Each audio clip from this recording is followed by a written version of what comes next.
നമുക്ക് ഇന്നൊരു കൂന്തൽ ഫ്രൈ ഉണ്ടാക്കുന്നത്. അതിനുള്ള സാധനങ്ങളൊക്കെ റെഡിയാക്കി വെച്ചിട്ടുണ്ട്. നമ്മൾ ആദ്യം ഇതിലേക്ക് കുറച്ച് വെളിച്ചെണ്ണ ഒഴിക്കുകയാണ്. അപ്പൊ നമ്മളിതില് ആദ്യമായിട്ട് അതിലേക്ക് ഉള്ളി കുറച്ച് ചെറിയ ഉള്ളിയും ആഡ് ചെയ്യുന്നത് നല്ലതാണ്. നമുക്ക് മസാല കിട്ടാൻ വേണ്ടിയിട്ടാണ് ഇതും കൂടി ആഡ് ചെയ്യുന്നത്. അപ്പൊ നമുക്ക് അതിലേക്ക് ഉള്ളി ഇട്ട് കൊടുക്കാം. പിന്നെ നമുക്ക് ഇതിലേക്ക് വേണ്ടത് വെളുത്തുള്ളിയും ഇഞ്ചിയും കുറച്ച് തക്കാളി ഇട്ട് കൊടുക്കാം.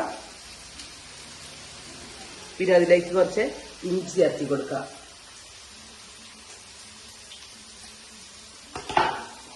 പിന്നെ ഇത് നല്ല ഒന്ന് വഴറ്റാൻ വേണ്ടി നമ്മളിവിടെ വയ്ക്കാം. ഇതിലേക്കുള്ള ആവശ്യമുള്ള ഉപ്പ് ചേർക്കുന്നുണ്ട്.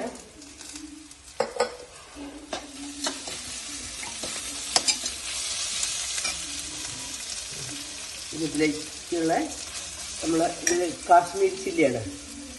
കാശ്മീരി ചില്ലി ആകുമ്പോൾ നമുക്ക് കുറച്ച് എരിവ് കുറയും. ഇതിലേക്കുള്ള മല്ലി. അപ്പൊ ഇതൊന്ന് നല്ല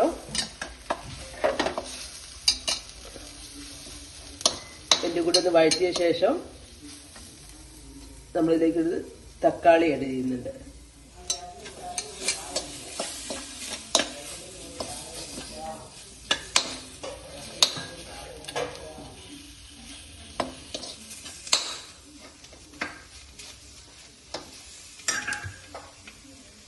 കുറച്ചുകൂടി വെളിച്ചെണ്ണ ആഡ് ചെയ്ത്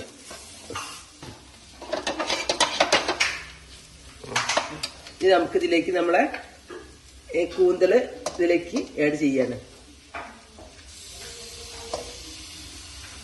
ഇത് നമ്മളൊരു കിലോ ആണ് വാങ്ങിച്ചത്. പക്ഷെ ഇത് ഒക്കെ ക്ലീൻ ചെയ്ത് വരുന്ന സമയത്ത് ഇതിന് 750 ആയിരിക്കും ഉണ്ടാവുക.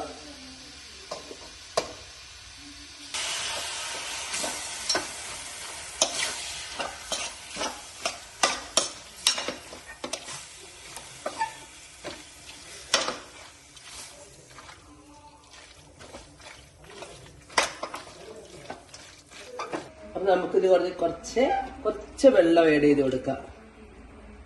കാരണം ഇതിൽ തന്നെ കുറച്ച് വെള്ളം ഉണ്ടാവുന്നതാണ്.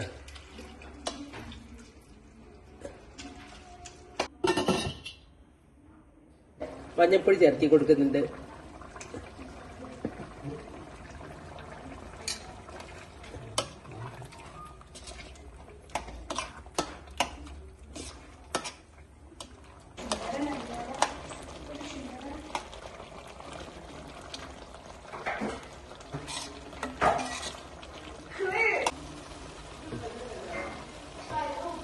നമ്മൾ എടുത്ത് വെച്ച് കറിവേപ്പില ഇടുകയാണ്. അപ്പൊ നമ്മളെ ഈ കൂന്തൽ ഫ്രൈ റെഡി ആയിട്ടുണ്ട്.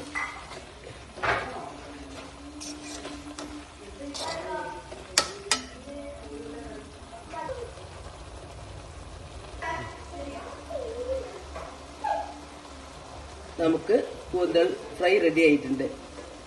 അപ്പൊ കുറച്ച് ഇതിലേക്ക് വെളിച്ചെണ്ണ ആഡ് ചെയ്ത് കൊടുക്കും.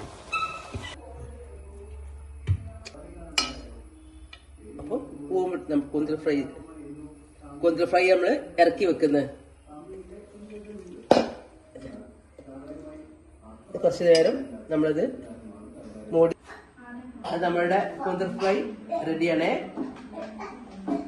ഇത് ചോറോ ചപ്പാത്തി എല്ലാത്തിനും ഇത് നമുക്ക് കൂട്ടി കഴിക്കാം. എല്ലാരും ഇത് ട്രൈ ചെയ്ത് നോക്കുക. ടേസ്റ്റ് എന്നോട് പറയണം. നമ്മുടെ കൂന്തൽ ഫ്രൈ വീഡിയോ കണ്ടു കഴിഞ്ഞാൽ ഇത് ലൈക്ക് അടിക്കാനും ഫോളോ ചെയ്യാനും നിങ്ങൾ മറക്കരുതേ.